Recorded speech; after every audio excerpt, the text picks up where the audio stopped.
World War II, the all-in high-stakes game of the superpowers. The prelude, the aftermath of World War I and the rise of the mustachioed painter.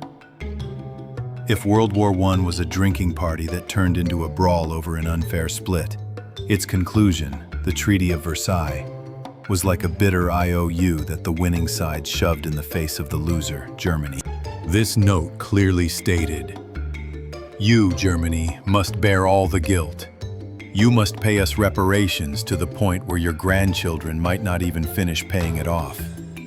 From now on, your army is only allowed to have a few scrub soldiers to patrol the sidewalks.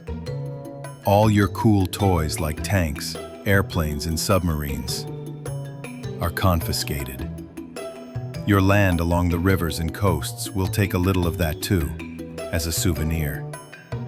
In short, Germany was stripped clean, from its money to its honor. The entire country fell into a severe economic crisis, with hyperinflation so rampant that people had to use wheelbarrows to carry money just to buy a loaf of bread. The people were hungry, humiliated, and resentful. They felt as if the whole world had tricked them into a trap and then ganged up on them for a savage beating. In this context of a broken home, a young man named Adolf Hitler appeared. This guy was a mediocre artist who had failed to get into art school, lived a vagrant life, and had fought in World War I. But he had a special talent. He was a top-tier bullshitter. Hitler had the ability to stand before a resentful crowd and scream the very things they most wanted to hear. It's all because of the Jews. Because of the capitalists. Because of that damned Treaty of Versailles. The great German nation cannot be humiliated like this. Follow me. I will tear up that IOU. I will restore your honor. I will make Germany the master of the world. We will have bread, we will have jobs, and we will have living space to thrive. Hitler's oratorical talent, combined with his trademark mustache and decisive hand gestures, mesmerized an entire disillusioned nation. He and his gang, the Nazi Party, quickly rose to power in 1933. The first thing Hitler did was declare bluntly, "The Versailles IOU, I'm tearing it up. War reparations, forget it. Disarmament, not only am I rearming, I'm getting all the top-shelf stuff that will make your eyes pop." And so, Germany began a frenzied gearing up process. Factories sprouted like mushrooms, churning out tanks, planes, and guns. The German economy made a miraculous recovery. People had jobs, and everyone was fired up. Hitler became a Führer, worshipped by the entire nation. Meanwhile, in Italy, there was a bald-headed big boss named Benito Mussolini. This guy also shared the ambition of remaking Italy, which felt it had been swindled by the Allies in World War I. They were promised land but got very little. Mussolini founded Fascism, also loved giving speeches, also loved waving his arms, and also dreamed of a Roman Empire 2.0. Seeing how lit Hitler was in Germany, Mussolini went over to shake hands and become his sworn brother. On the other side of the globe, Japan was no slouch either. After gobbling up a bunch of German territory in Asia during World War I, Japan began to dream of hegemony. The Japanese military establishment believed that since heaven had created the superior Yamato race, it was their destiny to rule over other, inferior races. They proposed the Greater East Asia Co-Prosperity Sphere, which sounded fancy but really meant all Asian countries should come under the wing of Big Brother Japan, so I can protect you and, more conveniently, exploit your resources. And so, the Axis trio was formed. Germany, Italy, Japan. These three had one thing in common. They were all latecomers to the party, felt they had been treated unfairly, and were determined to tear down and rebuild the world order established by Britain, France, and the US. All three began a campaign of blatantly asking for land. flexing muscles, and the big boys sizing each other up. Hitler was an extremely sly fox. He didn't just suddenly declare war on the whole world. Instead, he used a try-before-you-buy tactic. Try on a slightly tight shirt, and if no one says anything, just wear it. Act 1. The Rhineland, 1936. According to the Treaty of Versailles, this area was a demilitarized zone, off-limits to the German army. Hitler coolly marched his troops in. France and Britain, the sheriffs of Europe, looked at each other and shrugged. Well, it's his land, so if he goes in, it's fine. They feared war. Their economies hadn't recovered, so they decided to turn a blind eye. Hitler saw how easy it was and rejoiced inwardly. I thought they'd be tough, but they're just a bunch of cowards. Act 2. Austria, Anschluss, 1938. Hitler declared, Austrians and Germans speak the same language, share the same superior Aryan blood. It's only logical that we become one big family. He applied pressure, massed troops at the border, and invited Austria to merge with Germany. Once again, Britain and France could only issue statements of deep concern. Act 3. Czechoslovakia and the appeasement policy that went down the drain, 1938. Hitler set his sights on the Sudetenland region of Czechoslovakia, where many ethnic Germans lived. He pulled the same trick. My countrymen there are being oppressed. I must go in to save them. This time it was more tense, as Czechoslovakia had a strong army and a mutual defense treaty with France. War seemed imminent. The British Prime Minister at the time was Neville Chamberlain, a gentle old man who believed in peace. He flew back and forth to meet Hitler several times to negotiate. Finally, at the Munich conference, Chamberlain and France signed a paper agreeing to cut off the Sudetenland for Germany, in exchange for Hitler's promise that this would be his last territorial demand.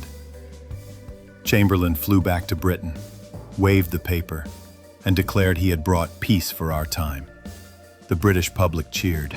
But Winston Churchill, a tough old politician whom nobody listened to at the time, roared in Parliament. You were given the choice between war and dishonor. You chose dishonor, and you will have war. And Churchill was right. A few months later, Hitler swallowed the rest of Czechoslovakia, proving his promise was worth as much as toilet paper. The appeasement policy of Britain and France had utterly failed. They tried to feed the tiger a piece of meat hoping it would be satisfied, but it only made the tiger hungrier. The opening shot, the invasion of Poland, and a show of hands. After devouring Czechoslovakia, Hitler began to lick his lips and look towards Poland. He demanded the city of Danzig and a corridor connecting to East Prussia. But this time, Britain and France had seen the light. They declared they would protect Poland. If Germany touched Poland, they would declare war. Hitler scoffed. He knew Britain and France were spineless. But he still had one concern: the Soviet Union, the giant and unpredictable neighbor to the east. Fighting Poland and getting backstabbed by the Soviets would be a problem. And this is when the world witnessed one of the most stunning diplomatic U-turns in history. Hitler's Nazism and Stalin's communism had always regarded each other as cats and dogs, constantly insulting each other in the press. Suddenly, on August 23, 1939, the two sides signed a non-aggression pact, the Molotov-Ribbentrop Pact. The world was stunned, but the bigger shock lay in a secret protocol. Hitler and Stalin had quietly agreed to split Poland. Stalin was also free to deal with the Baltic states. It was like two rival gangs temporarily shaking hands to go rob a weaker neighbor's house. With his back covered, Hitler had nothing left to fear. On September 1st, 1939, the German army poured into Poland. This time, Germany didn't play the slow trench warfare game of World War I. They unleashed a brand new tactic called blitzkrieg, lightning war. Blitzkrieg can be pictured as a heavyweight boxer's punch. First, the Air Force, Luftwaffe, would relentlessly bomb airfields, railways, and command centers, leaving the enemy blind, deaf, and crippled. Immediately after, thousands of tanks, panzers, would concentrate into spearheads, piercing the defensive lines at their weakest points and racing deep into the enemy's rear, encircling and cutting off army units. Finally, the infantry would move in to clean up the remaining forces. The Polish army, despite fighting bravely, was still using cavalry against tanks. As a result, they were completely overwhelmed. On September 3rd, Britain and France, though very reluctant, had to declare war on Germany to keep their promise. World War II had officially begun. 17 days later, while Poland was on its deathbed, the Soviet Union also sent troops from the east to claim its share of the spoils as agreed. Poor Poland was torn in two by two giants. The war in Poland was over in just a month. The phony war, and the classic ambush that made France weep. After the fall of Poland, people expected a massive war to erupt on the Western Front. But it didn't happen. For 8 months, from late 1939 to the spring of 1940, the German and French-British armies just sat in their fortifications, staring at each other across the border. Occasionally, they'd fire a few random shots or drop propaganda leaflets. This period was called the Phony War. The French were very confident. They had built a super-fortified defense system along the German border called the Maginot Line. This line had concrete bunkers, underground fortresses, and even its own railway and air conditioning. The French believed the German army could never break through this wall of steel. They were right. The Germans didn't break through it. They went around it. In April 1940, Hitler lost his patience. He had his forces occupy Denmark and Norway to secure iron ore supplies and establish air and naval bases to threaten Britain. Then, in May 1940, the real nightmare began. Germany launched an all-out offensive in the west. But instead of slamming into the Maginot Line as France predicted, the main German tank spearhead went through an unexpected route: the Ardennes Forest. This was a dense, mountainous, and rugged area in Belgium and Luxembourg. The French High Command believed that tanks could not possibly pass through it. They were dead wrong. Thousands of German tanks sped through the forest, completely bypassing the Maginot Line and appearing behind the Allied forces. It was like building an impenetrable iron door at your front, while the thief sneaks in through the kitchen window you forgot to lock. The British and French armies stationed in Belgium were in deep shock. Their retreat was cut off, and they were pushed towards the coast, to a city called Dunkirk.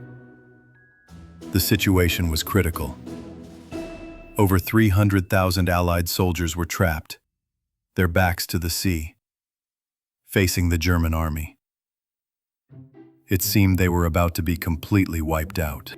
And this is when Britain created the miracle of Dunkirk.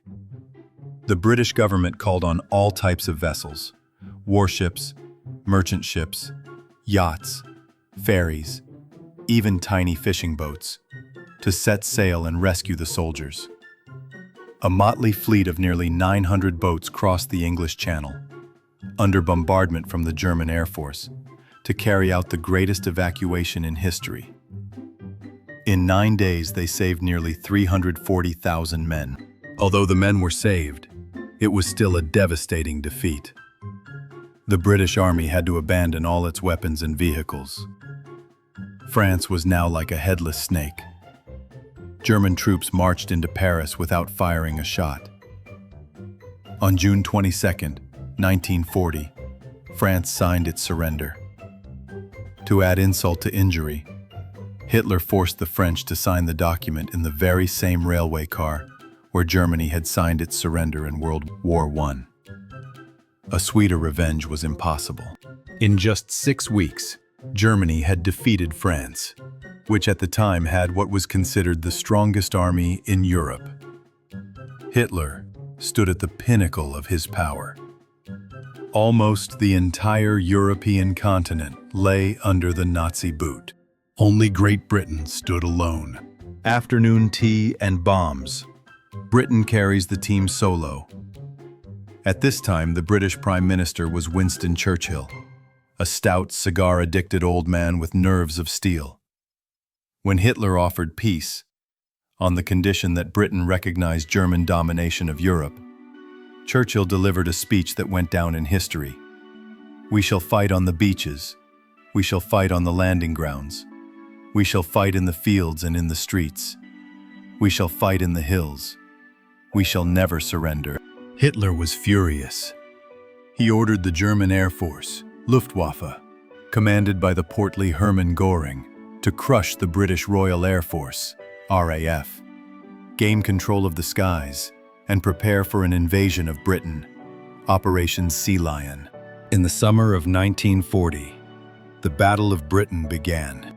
Every day, hundreds of German bombers and fighters flew across the English Channel to attack British airfields, factories, and radar stations.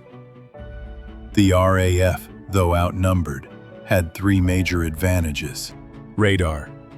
Britain's radar system was its magic eye, allowing it to detect German planes from afar and scramble fighters to intercept them at the right time and place. Home turf. If a British pilot was shot down, he could parachute to safety and return to the fight. A German pilot shot down would be captured. Superior aircraft. The British Spitfire and Hurricane fighters were extremely agile and a worthy match for the German Messerschmitt Bf 109. The air battle was incredibly fierce. Churchill praised the RAF pilots with an immortal line: "Never in the field of human conflict was so much owed by so many to so few." After weeks of failing to destroy the RAF, Göring changed tactics. He ordered his bombers to switch to attacking major British cities, especially London, to terrorize the civilian population. This campaign was called the Blitz.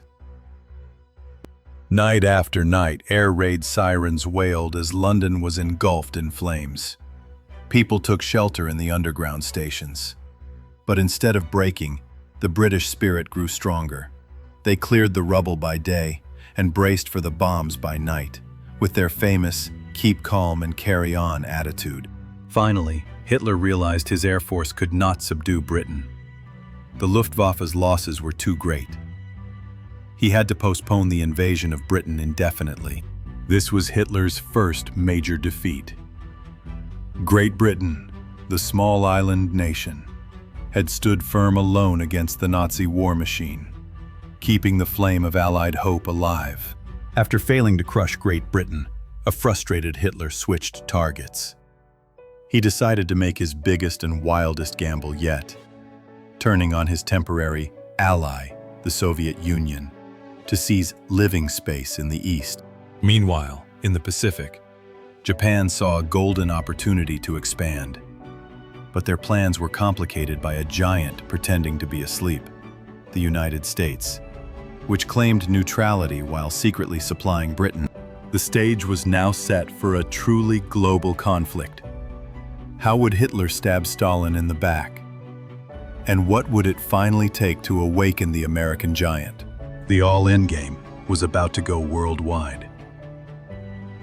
See you in part 2.